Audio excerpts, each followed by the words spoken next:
Good morning, class. I tell you, it's hard to make a video. This is like the third time I've done it, and some of them is like, man, I look too fat, and is that a booger in my nose, and what's going on? But you have to give a lot of respect to your parents and your teachers, everything they're doing, because this is not easy. It's not something you want to do.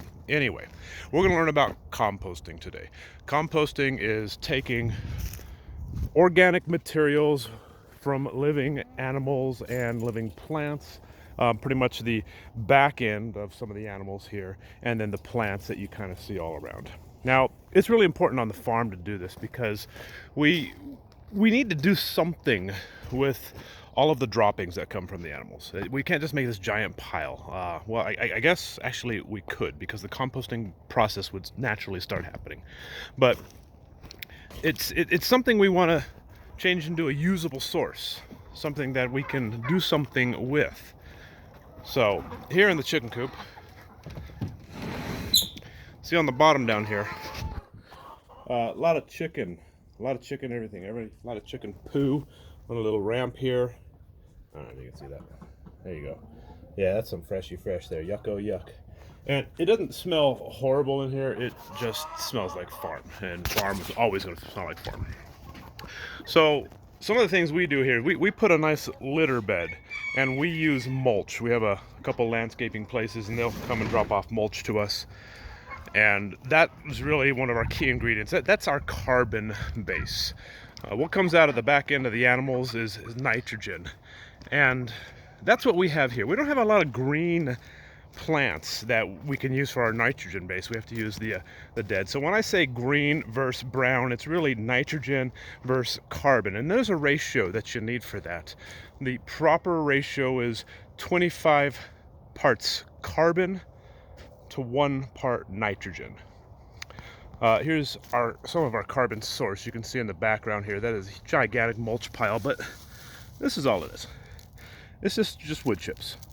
Wood chips. You can buy them from the landscaping company, the mulch people. They just go and they do tree service, and they grind them up and make them smaller so that they can dispose of them easier.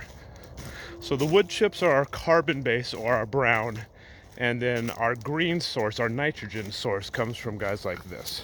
Good morning, piggos. Hey, pigs. Hey, guys. Good morning. Good morning. How are you guys? So right now, actually, is a really good time to see this. You see the chickens over there? They are diligently working, and they are picking through the area that the pig uses for the bathroom.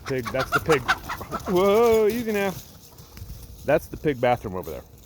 And so they kind of pick through it, and they find what they like in there. There's a couple of still things that are good for chickens in there. And then they'll scratch it up, they'll break it up, and then it'll just go down in there. For our carbon base, that's actually about 3 or 4 feet deep. Right there, 3 or 4 feet deep. And the pigs run around in it, and they break it up with their weight and their hooves, and their poo gets mixed down in there. And that actually, the process starts over there. The microorganisms, the bacteria start breaking it down. After the little piggies go to market, or whenever we clean out the chicken coop, we'll bring it over to this first pile here. We got 3 piles. This is our first pile. And this is what's currently we're adding to right now. We'll be adding to this all year long. If you happen to die on the farm, you end up in here. So there's a lot of stinky stuff. It's pretty gross in here. There's a lot of chicken poo, and I'm a lazy composter, a really, really lazy composter. Ideally, I should be turning this once a day. Ideally, I should be monitoring its moisture content. I need to have between 40 and 60. That's ideal. I don't do that. I'll come out here maybe once every other couple months and use the tractor and turn it. We're talking, there's about 6 tons of material here. So it's not something that I'm just gonna dive the pitchfork into and start doing it. It needs to be turned, it needs to be aerated. The microorganisms, they need some oxygen. Some of them need about 5% oxygen. The others don't need any oxygen. The ones that use the oxygen, they're a lot more efficient. So there's a couple stages of compost, and the first stage, which is usually just a couple days, and if you guys have some kind of a home composter, it's probably this black bin that you turn, or it's just a little area, you're not going to be able to digest or create enough heat to get rid of a lot of the carbohydrates, a lot of the fats, a lot of the other proteins. And that's why you probably don't put your chicken bones in the compost and you don't put other things in the compost. Our compost's different. Our compost gets up to, it gets some high temperatures. If it gets out of control, it gets to 160 degrees, which is killing good stuff at that point. I only want to get about 140. That's the highest. That's the highest. And then I want to start maintaining between 113 and 140. So there's two types of bacteria that can thrive in there. The mesophilic start in the lower temperature range, and they're really the most efficient. They'll chew it up. They'll do a lot of good stuff breaking it down. They're changing everything into magnesium, nitrogen, and one other good thing. You guys can do that for your own homework. But that's really good for plants to thrive. So when you put the compost in the garden, it already has these nutrients in there. So the plants can really thrive on it. The other microorganisms, they're thermophilic. And they operate at a higher temperature. They can kind of get out of control a little bit. If things aren't right, it starts to smell like rotten eggs. They're releasing sulfur hydroxide, which is not good for plants. So you really want to control it. One way to control the heat, because these guys are thriving in the hot and these guys are thriving in the cold, these guys are better than these guys, is you just aerate it. You turn it. You get the tractor in here and you scoop it, or you get your tub crank machine and you crank it and it turns it. Also need to add water. We can control heat with water too, but too wet starts to kind of deplete the oxygen availability for the organisms. So you don't want it too wet, and of course you don't want it too dry. It's just the process is slower. It still will happen. It's just slower. So ideally, I'm kind of on a 3-year system. So this guy here is just the beginning of its year 1. We'll finish off the rest of the year with him, and then I will say he's done. Over here we have another one. Okay, now this is larger, but if you can tell the difference, well, let's go back over here.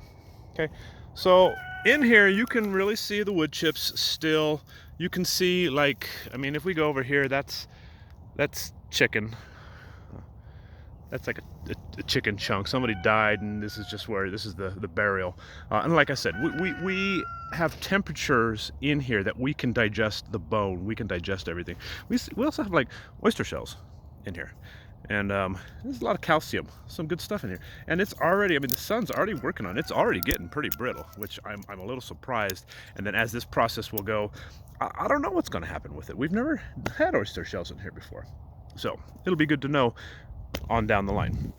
Everything in here is organic too. We're not licensed organic, but we're traceable organic, and that's good enough for us. Back over this other pile, it's already starting to look different. You have a lot less sticks, a lot less twigs. What's happening in here is the process is being further and further completed. When I turn this, the aeration gets in there. I'll have the sprinkler on it at that point in time too, so water will be getting in here. It's pretty dry right here, but this doesn't smell. That other pile over there, that kind of smells like death, because it's just pretty fresh. But this, it just looks like dirt to me. It doesn't even smell at all. So if I dig in here a bit, I can start filling some moisture right here, which is good. I like to fill moisture. And about here, so I'm about 8 to 10 inches in, I'm starting to feel heat. It's actually warm in here. So I get down into here. Now I'm about 1 foot in, maybe a little bit more. And it's hot. Okay, so right now it's morning. And I'm guessing it's about 65 degrees, maybe a little bit less. In there, I measured it yesterday, that's 100 degrees. It's 100 degrees right in there right now. The process is happening. The heat is the byproduct of what the microorganisms are doing in there, and they're just chewing it up and they're working it. And you can see some of it. We still have some grass, some hay in here. That'll eventually get done. So that's all getting chewed up, eaten by these microorganisms. And we don't even add these they're just everywhere. They're everywhere. Come over to this last compost pile, and it's very small. It's only about maybe 18 inches off the ground. We've been using this, we've been selling this, we've been giving it away. We have it in our garden, we have it in my dad's lawn.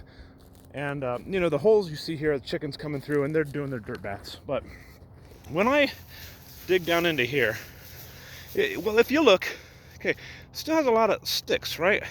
But look at these sticks. They're just, I mean, I can just crumble these babies away. They're gone. Really, there's not much left in it. It kind of feels like balsa wood. Kind of feels like cork. And if I just rub it enough, I mean, it starts to like literally turn to dust. So the process has happened on these guys.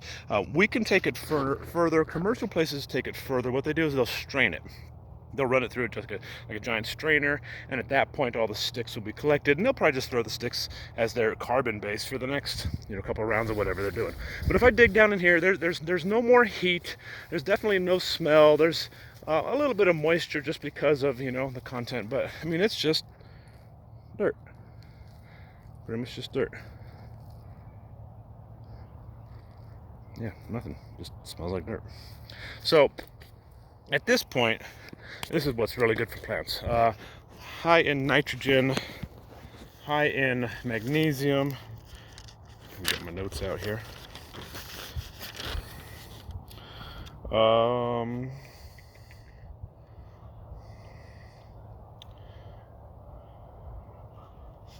Somewhere on here. Anyway, it's high in 3 things that plants need.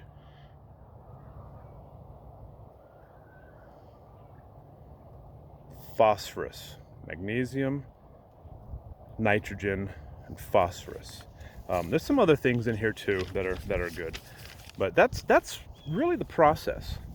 So if you guys are doing this at home, you may have the barrel, you may have just a little area sectioned out that you put it in, and you're turning it, and it's going to be, like I said, it's going to be hard for you guys to get the temperatures high enough that it works on the carbohydrates, on the proteins, on the fats. Here at the farm we can do that because we just have like such a much larger scale of it. But the end result is something usable. So we took something that wasn't really usable and made it into something that's very usable. And here's our garden. So it's been through a freeze, it's on its way out, but the soil's really good in here. You'll know you have good soil when you're starting to attract bugs, starting to attract worms, starting to attract a lot of those things. So everything in here looks really happy.